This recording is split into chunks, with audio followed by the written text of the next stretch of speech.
దేవుడు ఉన్నాడా? ఉంటే నాకు కనపడమనండి.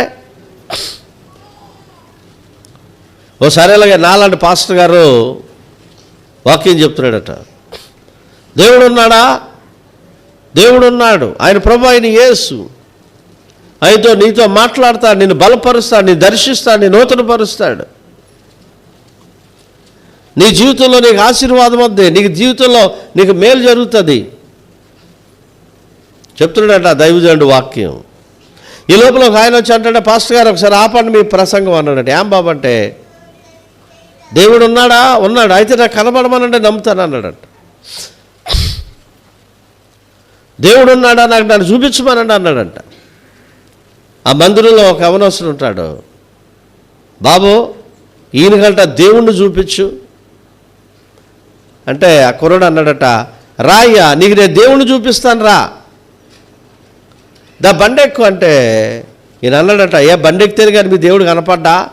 అవన్నీదిగా నువ్వు బండెక్కు. ముళ్ళకంచులు వేసి తీసుకెళ్తుంటే ఏ ముళ్ళకంచుల్లో ఉన్నాడా మీ దేవుడు అని ఎటకారం చేసేవాడట. గోతులు గొప్పులు ఉన్న కేసు తీసుకెళ్తుంటే ఏ దేవుడు గోతుల్లోనూ గొప్పుల్లోనూ ఉన్నాడా అనేవాడట. బాగా ఎటకారం చేసేవాడట. ఇంత దూరం తీసుకొస్తేనే కానీ మీ దేవుడు కనబడనన్నాడా?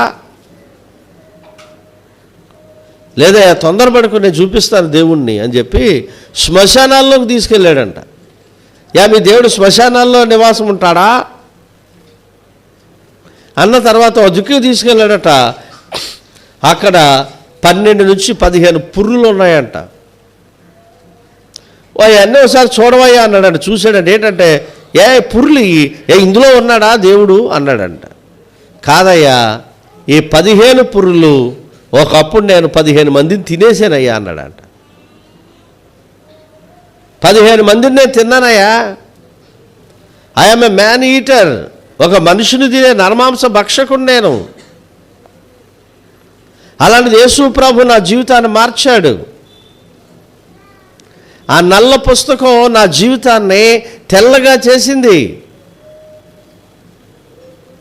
ఈ నల్ల పుస్తకం నా జీవితంలో ఓ అద్భుతం చేసింది. ఆ నల్ల పుస్తకంలో ఉన్న యేసయ్య నా ప్రవర్తన, నా జీవితాన్ని మార్చాడు. ఒకవేళ యేసు ప్రభు దేవుడు కాకపోతే ఈ 15 మందిలో నువ్వు 16వాడు అయిపోదు అన్నాడంట. గజ వణుకుపోయాడట మనిషి. నీకు ఆశీర్వాదం వస్తేనేమో దేవుడు ఉన్నాడా? నువ్వు అడిగింది ప్రభు ఇస్తేనేమో నీకు దేవుడు ఉన్నాడా? నువ్వు అడిగింది ఇవ్వకపోతే దేవుడు లేడా? అదే రాశాడు, దేవునితో వాదించుకో, అది నీ శ్రమకు కారణం.